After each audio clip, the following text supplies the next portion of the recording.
భారతదేశంలో క్రికెట్ తర్వాత స్టేడియంలని నింపే ఆట ఏదైనా ఉందంటే కబడ్డీ అనే చెప్పాలి. ముఖ్యంగా ప్రో కబడ్డీ లీగ్ ఫైనల్ అంటే అభిమానులలో ఉండే ఉత్కంఠ, ఆ ఉత్కంఠతో పాటు వినిపించే నినాదాలు, చివరి క్షణం వరకు ఉత్కంఠగా సాగే ఆట ప్రేక్షకులని ఉక్కిరిబిక్కిరి చేస్తాయి. ఈసారి జరిగిన ఫైనల్లో అయితే తెలుగు అభిమానుల గుండె చప్పుళ్ళు ఒకే ప్రశ్న చుట్టూ తిరిగాయి. ఈసారైనా తెలుగు టైటాన్స్ కప్పు గెలుస్తుందా అనే ఆశ అందరి మనసులలో నిలిచిపోయింది. ప్రో కబడ్డీ లీగ్ సీజన్ మొత్తంలో ఈ ప్రయాణం హై వోల్టేజ్ తో సాగింది. డిఫెన్స్ వర్సెస్ రైడింగ్ మధ్య జరిగే పోరాటాలు, యువ ఆటగాళ్ల ఉత్సాహం, అనుభవజ్ఞుల వ్యూహాలు కలిసి ప్రతి మ్యాచ్ ని ఆసక్తికరంగా మార్చాయి.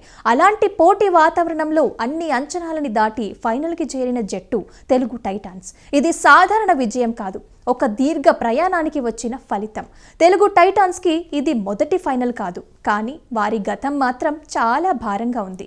ఎన్నో సీజన్లుగా పాయింట్ల పట్టిక చివర ఉండటం, జట్టును తిరిగి నిర్మించుకునేందుకు చేసిన ప్రయత్నాలు, వరుసగా ఎదురైన వైఫల్యాలు అభిమానులని నిరాశపరిచాయి. ప్రతి సీజన్ ప్రారంభంలో ఆశతో ముందుకు వెళ్లడం, చివరికి అదే ఆశ నిరాశగా మారటం టైటాన్స్ అభిమానులకి అలవాటుగా మారిపోయింది.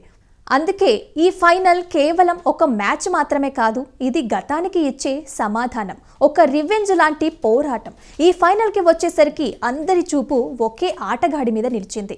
అతడే star raider Pavan Sehrawat. Touch చేస్తే పాయింట్, డూ ఆర్ డై రైడ్స్లో ధైర్యం, ప్రత్యర్థులని ఒత్తిడిలోకి నెట్టే సామర్థ్యం అతడి ప్రత్యేకత. తెలుగు టైటాన్స్ జెర్సీలో ఉన్న అతని భుజాల మీదే జట్టు వాసలన్నీ నిలిచాయి. మ్యాచ్ రోజు స్టేడియం పూర్తిగా నిండిపోయింది. చుట్టూ ఉన్న వాళ్ళు టైటాన్స్ అనే నినాదాలతో మారుమోగిపోయాయి. తొలి రైడ్ నుంచే మ్యాచ్లో ఉన్న ఒత్తిడి స్పష్టంగా కనిపించింది. ప్రత్యర్థుల డిఫెన్స్ కట్టుదిట్టంగా ఉండగా ప్రతి టాకిక్ ఒక యుద్ధంలాగా సాగింది. ఒక్క పాయింట్ కోసం కూడా తీవ్రంగా పోరాడాల్సిన పరిస్థితి కనిపించింది. పవన్ చేసిన రైడ్స్లో కొన్ని సక్సెస్ అయ్యాయి, కొన్ని మాత్రం మిస్ అయ్యాయి. ప్రతి పాయింట్ తర్వాత బెంచ్ వైపు చూస్తున్న కళ్ళల్లో ఆశ కూడా కనిపించింది. అదే సమయంలో భయం కూడా కనిపించింది. ఫైనల్ మ్యాచ్లో ప్రతి రైడ్ ఎంత కీలకమో అందరికీ తెలుసు. చిన్న పొరపాటు కూడా మ్యాచ్ దిశని మార్చే అవకాశం ఉంది. మధ్యలో ఒక దిశలో మోమెంటం మారింది. సూపర్ ట్యాకిల్, సూపర్ రైడ్లు రావడంతో టైటాన్స్ అభిమానులలో మళ్లీ ఊపిరి వచ్చింది. ఈసారి అయ్యేదే అన్న నమ్మకం స్టేడియంలో స్పష్టంగా వినిపించింది. ప్రతి పాయింట్తో పాటు అభిమానుల అరుపులు కూడా పెరిగాయి. ఆశ మరింత బలపడింది. కానీ ఫైనల్స్ అంటే క్షణాల ఆట. కొన్ని సెకండ్లలోనే పరిస్థితి పూర్తిగా మారిపోతుంది.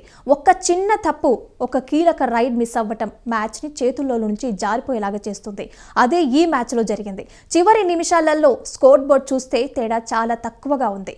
చివరి రైడ్కి పవన్ సెహ్రావత్ వెళ్ళాడు. స్టేడియంలో ఉన్న ప్రతి కన్ను అతడి మీద నిలిచింది. టచ్ చేస్తాడా, ట్యాకిల్ అవుతాడా అనే ఉత్కంఠ క్షణం అది.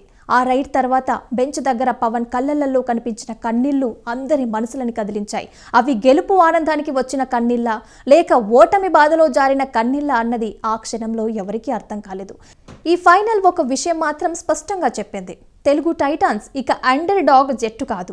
వారు ఫైనల్ ఆడగలరు, చివరి వరకు పోరాడగలరు, ప్రత్యర్థులని భయపెట్టగలరు అనే నమ్మకాన్ని సంపాదించారు. కప్పు వచ్చిందా లేదా అన్నది రిజల్ట్లో ఉంటుంది, కానీ తెలుగు కబడ్డీ అభిమానులకి ఈ ఫైనల్ నమ్మకాన్ని ఇచ్చింది.